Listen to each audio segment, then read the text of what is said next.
All right, let's talk about a situation that gets your heart racing just as fast as the patient's. Narrow, complex tachycardia in an adult.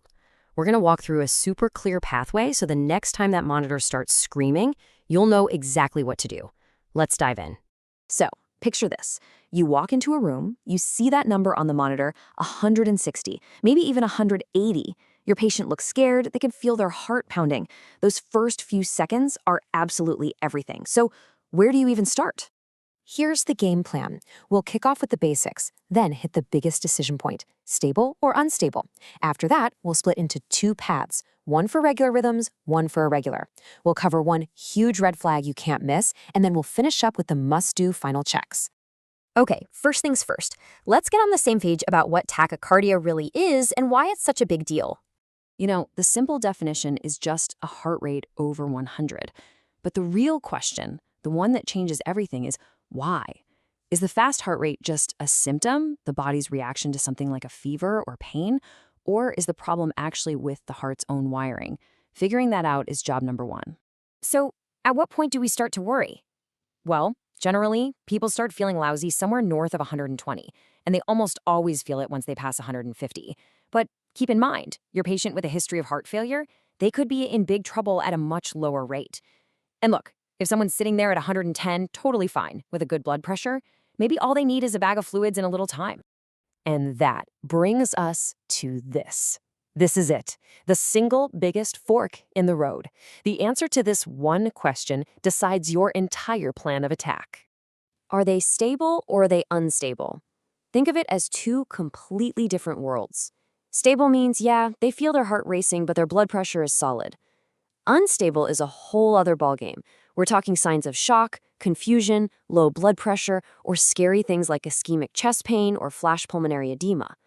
If they're unstable, the clock is ticking, and you gotta act fast. Okay, you've made the call, stable versus unstable. Now your eyes go right back to the monitor for the next fork in the road. Is that QRS marching out like a perfect little soldier, or is it completely chaotic and irregular? This is what tells you which drug to reach for. Let's head down that first path. Your patient is stable, and the rhythm is perfectly regular.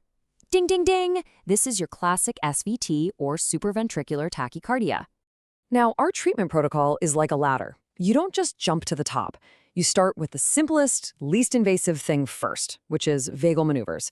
If that doesn't work, we climb to the next rung, adenosine. And only if that fails do we think about something like diltiazem. And hey, don't sleep on vagal maneuvers. Seriously. Just having the patient bear down like they're having a bowel movement can break the SVT up to a quarter of the time. That's huge. It should always be your first move. All right, so the vagals didn't work. Time for adenosine. And listen, how you give this drug is literally everything. Its half-life is just a few seconds. That means you need a big, juicy IV, preferably up in the AC, and you have to slam that medicine in as fast as you can, followed by an immediate hard flush. If you hesitate, the drug's gone before it even gets to the heart. And when I say a rapid flush, I mean it.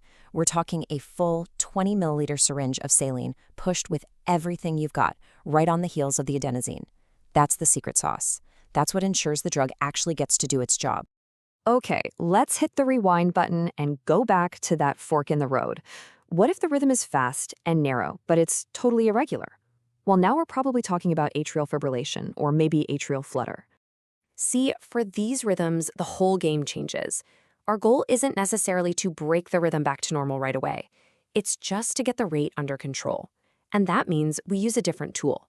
Here, we're reaching for a calcium channel blocker, most commonly diltiazem, to gently pump the brakes. So you're probably thinking, what about adenosine here? Well, it's not really our go-to. It won't hurt them, but it's probably not going to work for AFib. About the only time you might use it is for diagnosis. Sometimes, that brief pause it creates can help you see the underlying rhythm, like flutter waves, a little more clearly. Okay, we've got our two main playbooks down, but now we have to talk about the exception, the rare but potentially deadly curveball that you have to be looking for every single time. This is the big one. We're talking about Wolff-Parkinson-White syndrome, or WPW. All it means is there's an extra electrical shortcut in the heart. On a 12-lead EKG, you're hunting for a really short PR interval and this classic little slurred upstroke on the QRS. We call that a delta wave. When these patients go into AFib, it can look incredibly fast and chaotic. And here it is. This is the most important safety warning I can give you. If you even suspect a patient has WPW with AFib, you do not, and I mean do not, give them standard drugs like adenosine or diltiazem. Why? Because you're blocking the heart's normal electrical highway and forcing all of that chaotic energy down the tiny accessory path. Do that, and you risk sending them into VFib. So what's the right move? It's not a medication. It's electricity.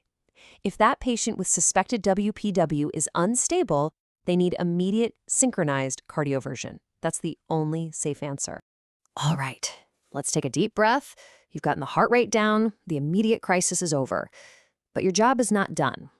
What you do next is all about keeping that patient safe. So a few things are absolutely non-negotiable. Every single one of these patients stays on continuous pulse oximetry. If you gave a calcium channel blocker like diltiazem, you are now on hypotension watch. And if you had to sedate them with midazolam for cardioversion, now you're watching their breathing just as closely. And finally, the old saying is true. If you didn't document it, it didn't happen. You need to be printing rhythm strips like crazy. Get one before you do anything, get one during the intervention, and get one after. It's essential for the next person taking care of the patient, and frankly, it's essential for protecting yourself. So, you did it. The rate is down, the rhythm is stable, and the patient is thanking you. But the real work? It's just beginning. You see, you've just treated the symptom. Now you have to be a detective and figure out the cause. What started this fire in the first place? An infection? A PE? An electrolyte problem? Because just putting out the flames is only half the battle.